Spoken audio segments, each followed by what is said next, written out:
House to Home gives practical tips and recommendations to keep your house up to date.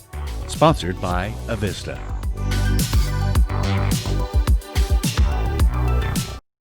Welcome to House to Home. I'm Clyde Haase, your host. And, I wore a long sleeve shirt today because I said it was burr when I went outside this morning. And then I thought, well, I need to talk to my very good friend, Tom Lienhard with Avista, energy efficient engineer with Avista, and all kinds of ideas. But it's that time of the year, isn't it? It certainly is. I can tell that I've got to put my lights on a lot earlier now. And yes. All kinds of things are happening. So we're trying to do the best we can to make sure we get those things in play.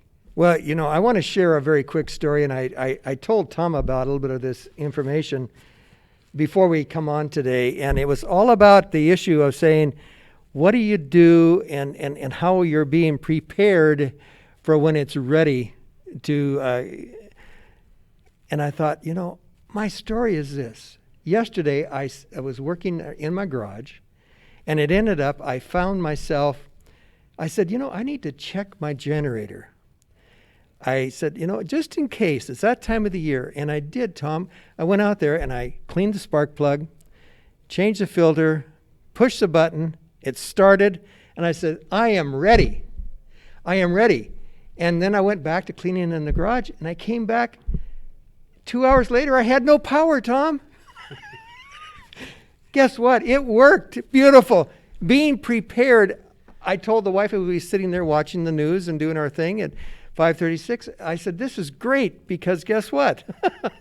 We were prepared and ready. And I think that's the biggest thing that you and I were talking about, Tom, is so important, and especially at our own personal homes. Yeah, I would totally agree with you, Clyde. I think one of the issues that we see is that one of the ways to be prepared is to be prepared for a change of season. Yes. Because you're going to have now heat wanting to escape from your home, and you're going to have to use your limited resources, whether it's money right. or whatever, to try to pay for that to go back in. So you need to be prepared for that to occur. And secondly, you're right about this little windstorm we just had, and a bunch of people were out of power. And I think one of the things we're starting to see is we lose power so seldom that people don't even right. think that it could happen to them. It can't happen to me. But the truth is, if you have a real need for something, if you have a medical need for what you're doing in your home, like maybe you're on an oxygen accumulator or something else, you should have plans in place for what to do in case your power right. is lost. We're going to do our very best to keep the electricity on as often as we can, but I think it's important for people to plan ahead, whether it's with you planning to make sure your generator was taken care of so that you could still take care of it, or maybe even a little backup battery system. If whatever you need is not too big, you might be able to buy a small little backup battery system that would keep it running for 5 or 6 hours, and then you can make a different decision to do what you need to do. But we are never going to know what you're necessarily using your power for in right. your own side right. of the home. So if you need those things and you need that to be prepared for that, then we think it's a great idea for you to try to look for. Well, and Tom, I wanted to share that little short story with everybody because, it isn't just the generator that you need to be prepared for, but it's a change of the weather. Again, I wore a long sleeve because it was cool out there this morning, and it was cooler. And so we are being prepared, and we have to begin this transition. But I want to tell you how gratifying it is when you are prepared and saying, hey, guess what? I'm taken care of. So we need to understand how to work in our own home and what we need to be doing. And I know, come on, you and I have heard these things before, but Tom, they're so important. A cold draft going across the floor is not good, is it? No, and many of these things can be fixed anytime. But yes. some of the things can only be fixed when the weather is nice enough outside for the caulk to dry or the paint to set up after you're done working on it. So prioritize those things that need to be done now while it's still above 40 degrees out, and get them done now, because it's not going to be 40 degrees out for long. No, that is exactly right. And understand what it is. And as we begin to transition ourselves, and I'm going to throw this one out, the exterior within your home, disconnect your hoses If you don't need it right now, disconnect it, because cold weather can come upon you saying, oh no, I forgot that hose. And just like they're always telling you on TV, you need to bring your plants in because it's going to have frost tonight. Well, there's things that are going to happen within your home that you have to put on. I just got my new roof on too about a week ago, Tom. Oh, congratulations. So you see, there's things that are being prepared, and it makes you feel kind of proud, doesn't it? Well, it does. And I think the other thing that we've talked about before, which I would really love people to understand, is that your building is a living, breathing object. And whether it's 60 years old or 10 years old, it changes every time the temperature changes outside. And so you should inspect it outside and make sure you don't have cracks around windows or in places where two dissimilar materials come butting up against each other, because that's where oftentimes we have problems on our exterior shell. So make sure you're checking and seeing what you need to do. It's just like pulling your hoses off or blowing out your sprinkler system. All of these things are things that you can do to prepare yourself for a better winter. Well, and I'm going to throw another one, is that, check your rain gutters. Make sure they're ready to help with the rain that may be coming, the cold weather. Again, now's the time you can do that, get up there. And what Tom is saying is that if you've got windows to take care of, and if you have that door that needs to be adjusted, or maybe some weather stripping, very inexpensive, but it can pay for itself instantly within a very short period of time. Right, Tom? Yeah, it can. And the other thing I would bring up is that if you really see your bill starting to rise and you're afraid of how much you're paying for heating your home, it might be a good thing for you to look at interior storm windows made out of plastic, where you just, you can buy them at any hardware store for under $10. You put a sticky around the outside of your window, and you can come to our website at myavista.com and see how to do it, because we have some videos on how to do it. But just putting an interior storm plastic on your house may save you far more money during this winter than the cost of the plastic was to put that on. Well, and Tom, you brought up a real good point, is that I know at one time we had talked about this, we had shown it, and we're going to be doing some of these things along the way. But an item that you can actually point around your home, you can see where the drafts are at and where the cold air is coming in. And it's like even around those plug-ins that you never even think about. And especially by the front door, that plug-in by the front. I've got one of them at my home. It just, I think almost I could throw a rock through it, I think. Not quite, but my point being is that I've tried so many things, but you have to understand air is going to find a way through the home. And it's a breathing home. You need to do that, but you have to understand you can't have a hole that's feeding another inside to a plug-in. I mean, that is a big item, right? You're absolutely right. And we like to control how the air gets in our house rather than letting it come in cracks that we don't even know. We're not going to heat up the outside, right? That's correct. So it's almost better to make sure that we are controlling where the air is coming and going. And that's really the main point we're trying to get to. Yeah. And one that you already know, and I know you've already done it, but let's be realistic. Those air filters, you've got to get them changed. It's been a long, hot summer. Beautiful Indian summer, I guess, almost into the fall here. But the point being, you've got to get those filters changed, because that's going to save you dollars and cents, and it's not going to allow your equipment to run so hard. And in the inland Northwest, we've had a lot more wind this late summer and fall than we've had in the past. And wind carries dirt.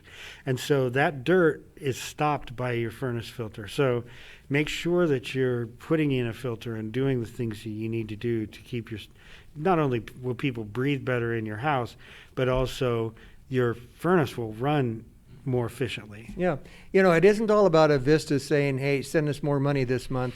It's about how to save you money, and that's the renewable sources, which is our natural resources of the water and the power generators that they do have. But Avista has programs out there that you can find out if you need to do some repairs in your home. Yeah, if you go to myavista.com, you can find rebates that we have for your home when you want to do work on your home, and also help. Low-cost, no-cost tips that you can find for working on your home and getting the things that you need. This is the site here, and it's available for you at myavista.com. There isn't anybody that is more interested in saving you dollars than Avista. And again, the energy savings is going to be it's just what I call a bottom line item. It goes right to the very, very bottom. Clyde, it's going to save the money. We were talking about it today, and what we'd really like to start doing is making people think about their energy investment. You're investing in some form of energy you're buying from Avista. So let's make that investment be the very best it can be. So if you put in insulation and you're not losing the heat that you bought, then you're making a better investment from the resources you're buying from us. I'm going to go back to my first line. Being prepared is what's going to save you money. Tom, we're going to take a quick break, then we're going to come back. Let's talk about the commercial building for people that have an office or a location to run their business, or what they can be looking at for this fall, because I know there's been some changes taking place and some things that we need to do in all of our commercials. So for right now, we're going to take a quick break. We'll be right on back with Tom Lienhard with Avista. To help you be safe, Washington state law requires you to call 811 2 full business days before you plan, for example, to dig, drill, plow, pull from, or pound anything into the ground. Be prepared to provide the operator with the correct address, cross street, and a description of your work. You must mark the dig area with white paint. The operator will inform you of the utilities notified of your impending excavation. Wait for all their marks. Be safe and dig with care. When building a home or considering a major remodel, who are you going to choose? The Spokane Home Builders Association is an organization that works to elevate professionalism in the residential construction industry. We promote, protect, and educate for our community, building our community one home at a time. We are the Spokane Home Builders Association. Here at River Ridge Hardware, we carry a great selection of Krylon brand spray paints, Color Master, general purpose, the Rust Protector for taking care of metal, Fusion for taking care of plastics, and the Super Max that can take care of it all.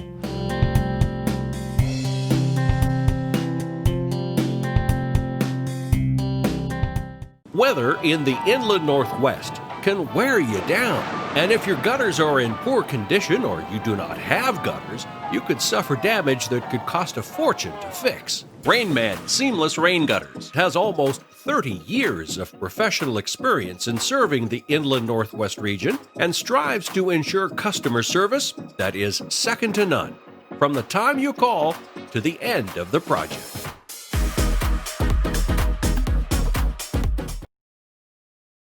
Welcome back to House to Home. I'm Clyde Hawsey, your host, along with Tom Lienhard, Avista, energy efficient engineer.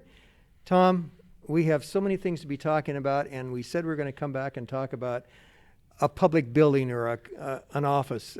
Where are we at on those? Well, I'd just say that preparedness, it doesn't just lend itself only to residential buildings. I think we need to help everybody be prepared for the winter and the things that are going to be happening for the winter, as well as the fact that we're still within a pandemic time. And so if we can maybe help the commercial customers a little bit with how to best make sure they're saving energy while they're also filtering everything really well would be. What is Avista doing? I mean, if I had an office building, or I do, but I could ask you to come out and take a look and maybe walk me through it. Is that available, or what do you recommend, or how do you handle that? Yeah, how we handle it is that we'll first take a look at the energy you're using, and then we will compare it against all other buildings of like use in our area. Oh, good. And if you come out that you're doing as well or better than the average building, we probably are going to just give you tips or find out if you have one thing that's bothering you. If it turns out that you're not doing anywhere near as well as some of the other buildings, that's when we'd be looking at trying to give you an audit and help you with that. So with an audit, then you would actually physically come out and walk around and work with us, or is that too much to No, say? right now, there are some people I've done 3 or 4 physical audits in the last 2 weeks, but what we've tried to do is move them to be virtual. So our audits have been moved virtually to a point where I'll call you on a smart device, and you turn on the camera and you point it away from yourself, and we walk around your building. And Tom is saying this is into play, right? Yeah, that's right. The phone, the smart device is what we're going to use. So we'll walk around your building, and it's been a really great chance for people who normally wouldn't get to understand how their building works. And I'll just give you an example.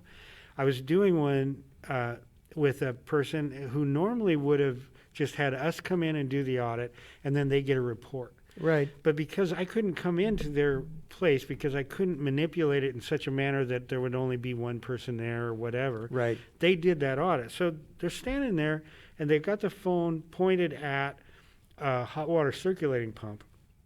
And I said, let's see if there's some controls on that pump. And they said, well, why would I have controls on this? And I said, well, you're running hot water through your whole building so that everybody can get hot water instantly the second they turn it on. But your building is only in use for 10 hours a day or 12 hours a day. So if you're running hot water all day long, then for 14 hours, you're just heating the building up unnecessarily in places where the hot water goes. And they said, wow, I never had an idea. And so it's really lucky they didn't first know what a circulating pump looked like until they were looking at it, and I said, that's your circulating pump. But they also started saying, well, good, I can learn from this, and it's a better thing for me. So we have seen some benefits of virtual audits. What Tom is saying, in fact, I almost interrupted you, but I wanted to understand the whole complete thing. In our home, we live out in the country, we have a well, and again, we're always very concerned about water usage. And I hate to turn on the faucet and sit there and wait for that. Gosh, it's still cold. It's still cold. And so we put a recirculating pump into it. But again, what you're saying, Tom, is I need to cross-check my clock that's on that. So because it doesn't run 24 hours a day, and this will help you at home if you've got a recirculating pump onto your heating, your hot water, because it's really nice to just turn the faucet and within a second or two you've got warm water. But understand, what you're saying, Tom, is you can't just let it circulate all the time. Put it when you're not going to be using it, put it in a sleep mode, right? Yep, that's absolutely And that's the right. same with your heat within the office building the same way. Now, I understand that, and again at your home. What are you recommending to turn it down? How many degrees, and what is bringing back up the heat? Is there a guideline that we can think about? Is it 10 degrees, 15 degrees you should have it turned down? I'm talking about the heat within the building. Yeah, if you're talking about setting back heat, Setting back heat. then what I try to tell people is do it as much as it can be done without causing freezing or physically hurting the people who are in the building. So if you can set back 10 degrees and start it back up within an hour and everything's fine when you want to come into that business or that home, then the farther you can set it back, the better, as long as you're not going to cause freezing or something in the home or in the business. So it depends on the heating system type you have. So if you have a heat pump, you never really, that you use to heat your home with, Right. you don't really want to ever set those back. Because when you set those back, it causes them to have to work much harder to try to come back. Whereas if you have a gas furnace, it doesn't care. It can put out as much heat as it wants whenever you want Right. to do it. So It's more instant. right, and with a heat pump, oftentimes they're backed up by resistance heat. Right. And that resistance heat will cause you to spend more money if you use it instead of the heat pump. So it's really good to make sure that you're keeping an eye on that if it's a setback for a heat pump. But if you have a fossil fuel that you're using, like natural gas or oil or whatever, then there's not a concern with it using more energy. You know, when we redid our heating system, we are electric, and we did turn around, we did put in a heat pump system. And you're exactly right, Tom. It is energy efficient, and it gradually brings it up so that you don't hit that emergency, which is, that's money. That's right. That's real money. So understand your heating system, understand what is all taking place there. I know that when remodeling is taking place, Tom, there's been some new guidelines we were talking about briefly. You're going to talk about on the commercial that needs to be looked at from the state. They're just, all I was really bringing up is that the state has a new law in place, House Bill 1257, that took effect this year, where large buildings over 50,000 square feet, commercial buildings, will be required to have a certain energy use. And if they use more than that, then they'll be asked to find a way to get their energy use down. It's really a pretty complicated law, but still, I just wanted to let people know, if you have a building like that that's really large and you've heard about the law and you want to find out what to do, please call your account executive, or you can look me up on the internet and email me. I'd be happy to help you through this new, it's called the Efficient Buildings Law. So it's House Bill 1257. I think what you're saying, Tom, is, folks, you have to be aware of what's going on around you. The first part of our program, we were talking about being prepared. This is the second part of the program. We're still talking about being prepared. Understand what's going to affect you, not just alone at your own home, but when you're into your own business and that building that you're in, because things are changing all the time, and understand how everything is actually working. Avista is out there to help us all and to give us that information, and especially like information from you on how to understand it. Are there some words that you want to share with anybody from out there that is thinking about saying, I should give them a call, I should give Tom a call? Where do we begin? How do we find out this information? What's the website? What are things that we need to be aware of? This particular law is through the Department of Commerce. Okay. So you can look it up on the Washington State Department of Commerce's website. If you're watching this from Idaho, you don't worry about it too much. So that is actually probably the best place to get really good information. But if you then want to go further and find out, what do I do with my own building to bring Right. it to that location where it's meeting this law, or how do I find out whether my building is off kilter from where it needs to do it, then we would be happy to help you at Avista to find out some of that information and make sure that you are on track. Well, challenging times is what we're actually talking about, Tom, and it's no different than wearing the mask here that we're talking about. Within our own business world, we need to understand how our building is doing, and we need to watch the P's and Q's and the dollars and cents. And that's one of the things that Avista is out there to help us with. Any closing tips, again, across the board, if we want to talk about commercial or residential? Yeah. Again, we all need to be listening and hearing these things. No, I agree with you, Clyde. Whether it's residential or commercial, if you come to myavista.com, you can look around and see if we can satisfy the needs that you have. We have information on how to bring your building back up after COVID, how to shut your building down so that you're not using energy when you're not there during COVID. So all of that stuff is available to you at myavista.com. It's being shown right now. And I just thank you so much for getting a hold of us and letting us help you invest in this particular energy resource. Well, and Tom, you just hit the nail on the head, because, again, if you're expanding your company right now, or you have to start backing it down, Avista is there to help you to manage how to do it correctly. So, because we're going to be thinking positive and say, when we're ready to bring it back up, it'll be easy to transform it and do that. Again, I can't say enough positive things about Avista, and thank you, Tom, because by being prepared is how we can feel more comfortable walking into the door next door, the next day, the next month, the next year. We have to be prepared and understand what our home is doing, our commercial building is doing, and how we are doing. It's such a big, important item. That's it, Clyde. Okay. I think you've hit the nail on the head. Okay, so folks, with everything being said, we appreciate you joining us here on House to Home. Avista, thank you. Tom, thank you. As he said, if you need some help, give them a call. Go to their website. Again, is myavista.com. very simple. You can get those answers. Tom, thank you. Should I loan you one of these shirts? You're looking a bit cool over there. Next time, okay, join us next time on House to Home. I'm Clyde Hossie. Again, thank you, Tom, and thank you, Avista. We'll see you then. Thanks for watching. Ask the host a question, recommend a guest, or check out any of our other programs on Facebook, YouTube, Twitter, Apple Podcasts, Spotify, or SpokaneTalksMedia.com. Sponsored by Avista.